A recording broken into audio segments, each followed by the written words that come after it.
10 বছর জেল খেটে জেল থেকে বের হলাম, ভেবেছিলাম বাসার সবাই আমাকে আজকে নিতে আসবে, কিন্তু কেউ আমাকে নিতে আসেনি। মনে অনেক কষ্ট চাপা রেখে বাস স্ট্যান্ডের দিকে যেতে লাগলাম। সামনে দেখলাম একটা মামা শাড়ি কাপড় বেচতেছে, তখন মামার ঠিক একটা শাড়ি কিনে নিলাম। তারপরে বাস স্ট্যান্ডে গিয়ে বাসের টিকিট কেটে বাসে উঠে পড়লাম। বাস যেতে লাগলো বাসের গন্তব্যই। বাসের সিটে বসে মনের অজান্তেই কিছুক্ষণ পর কান্না করে ফেলি। তখন মনের অজান্তেই কখন কান্না করতে করতে বাসের সিটেই ঘুমিয়ে পড়ি। প্রায় আধা ঘন্টা পরে বাসের হেল্পার বলে উঠে যে যারা কুষ্টিয়ায় নামতে চান নেমে পড়ুন। তারপরে বাসে থেকে নেমে পড়ি ঘুম চোখে। পাশে দেখি একটা রিক্সাওয়ালা মামা। তারপরে মামাকে বলি, মামা যাবেন পাশের গ্রামে? মামা বলে, যাবো, এই গ্রামেই তো আমার বাসা, চলো যাই। রিক্সাওয়ালা মামা আমাকে বলে ওঠে, তুমি কোথায় যাচ্ছ? আমি বলি, আমার নিজের বাসায় যাচ্ছি। তখন মামা বললো যে তোমার বাবার নাম কি? বাবার নাম আমি বললাম। তখন রিক্সাওয়ালা মামা বলে, তুমি সেই সন্তান যে কিনা নিজের বাবাকে মেরে ফেলছো? তখন মামাকে বললাম, মামা যা ভাবার ভাবতে পারেন, যেদিন সত্যটা জানতে পারবেন না সেদিন আপনারা অবাক হবেন। তখন রিক্সাওয়ালা মামা বলে, জানি জানি তুমি কেমন সন্তান। আমি বললাম, আচ্ছা ঠিক আছে মামা, যা ভাবার ভাবেন। তখন মামাকে আমি বলি, মামা গ্রামটা অনেক চেঞ্জ হয়ে গেছে তাই না? তখন মামা বললো,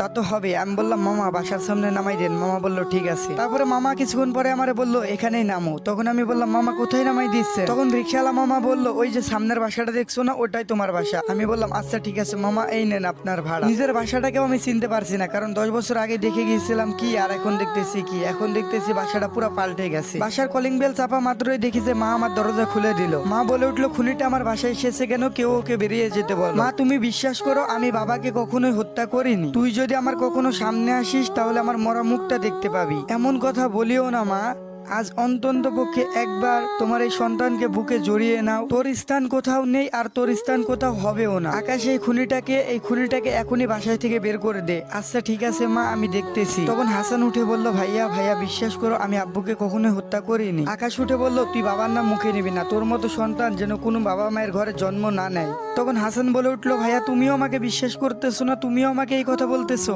জানো ভাইয়া, এই 10টা বছর আমি ঘুমাইতে পারি নাই, ভাতের সাথে চোখের জল মিশিয়ে খাইছি শুধুমাত্র এই অপবাদের জন্য। আকাশ তখন অনেক জোরে হেসে বলল, নিজের বাবাকে নিজেই হত্যা করে দোষী হয়ে 10 বছর জেল খাটলি, আবার বলতেছিস মিথ্যা অপবাদ দেওয়া হয়েছে? তখন হাসান বলে উঠলো, হ্যাঁ মিথ্যা অপবাদ দেওয়া হয়েছে। আকাশ তখন উঠলো, কিছু জানি না, এখন এই মুহূর্তে তুই বাসা থেকে বের হয়ে যাবি। তখন হাসান বলে উঠলো, আমি কোথায় যাব ভাইয়া? তোমরা ছাড়া তো আমার কেউ নাই, কোথায় যাব, কি খাবো, কি করবো ভাইয়া? আরে বাসা ছাড়াও আমার কোনো জায়গা নাই। আকাশ বলে উঠলো, অত কিছু জানি না, তুই এখনই বাসা থেকে বের হয়ে যাবি নাকি ঘাড় ধাক্কা দিয়ে বের করে দিব? এই কথাটা দূর থেকে হাসান ও আকাশের মা শুনতেছিল। হাজারটা ভুল করলেও কিন্তু মায়ের বুকে সন্তানের জায়গা থাকে। তখন আকাশের মা বলে উঠলো, আকাশ এই খুনিটাকে আজকের মতো এখানে থাকতে দে, এত রাতে কোথায় যাবে? কাল না হয় বাসা থেকে বের হয়ে যাবে। তখন আকাশ বলল, মা একে কি এই বাসায় রাখা ঠিক হবে যদি ও আবার কিছু করে বসে? তারপরে হাসান বলে উঠলো, বিশ্বাস করো ভাই, আমি কিছু করবো না, আজকের রাতটা আমাকে থাকতে দাও, কালকে সকালে উঠে আমি চলে যাব। তখন আকাশ বলে উঠলো, আচ্ছা ঠিক আছে, এত করে যখন বলতেছিস আয় ভিতরে আয়। তারপরে আকাশ গিয়ে একটা হাসানকে রুম দেখিয়ে দিল ঘুমানোর জন্য। তারপরে হাসান বলে উঠলো, একটু খাবার পাওয়া যাবে কি ভাইয়া?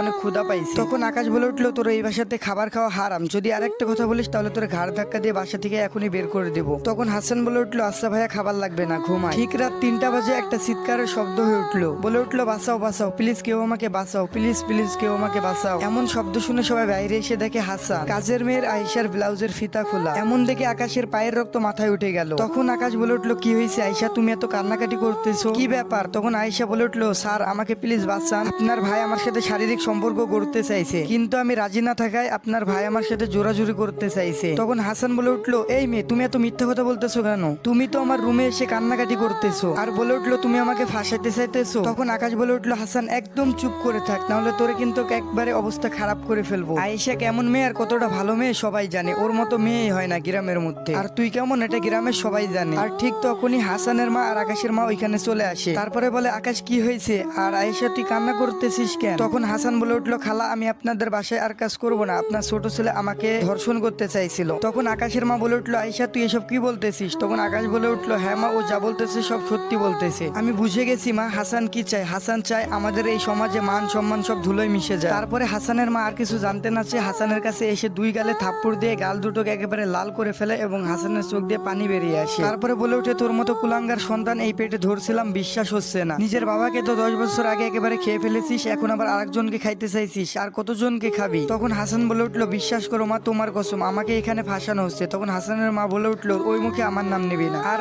তোর ওই মুখে আমার কসমও কাটবি না, তোর মতো ছেলে আমার দরকার না। আর ঠিক তখনই হাসানের মা বলে উঠলো, তুই যদি এই বাসা থেকে বেরিয়ে না যাস তাহলে তুই আমার ক্ষতি দেখবি, আর এটাই হলো আমার আদেশ, এখন তুই ভেবে দেখ কি করবি। তখন হাসান বলল, মা সকালে যাই। তখন হাসানের মা বলল, এই মুহূর্তে এখনই তুই আমার চোখের সামনে থেকে বেরিয়ে যাবি। আচ্ছা ঠিক আছে মা, আমি চলে যাব, তোমার আদেশ আমি পালন করব। তবে একটা কথা মনে রেখো মা, আমি একটা কথা বলে গেলাম, বাবাকেও আমি হত্যা করি নাই, আর এই মেয়েটারও আমি কিছু করি নাই, আমাকে ফাঁসানো হয়েছে। ভালো থেকো মা, কেউ একজন চায় না আমি এখানে থাকি, কিন্তু তোমার জন্য তোমার এই পাপি ছেলেটা সবসময় দোয়া করবে। যেই দিন মা আমি এই মিথ্যা অভিযোগ থেকে বেরিয়ে আসবো, সেই দিন আমি তোমার সামনে আমার এই মুখটা দেখাবো, তার আগে আমি কখনোই দেখাবো না। তখন আকাশ বলে উঠলো, তোকে আর বেশি কথা বলতে হবে না, তুই এখনই এই বাসা থেকে বেরিয়ে যা, নাহলে ঘাড় ধাক্কা দিয়ে একেবারে লাথি মেরে বের করে দিব। হাসানও বেশি কথা না বলে কান্নাকাটি করতে করতে চোখ মুছতে মুছতে একেবারে বাসা থেকে বেরিয়ে আসলো। গাইস, এটাই ছিল পার্ট 1। পার্ট 2 দেখতে অবশ্যই কমেন্ট করতে হবে, আর পার্ট 1টা কেমন লাগছে অবশ্যই কমেন্টে জানাবে। জানি না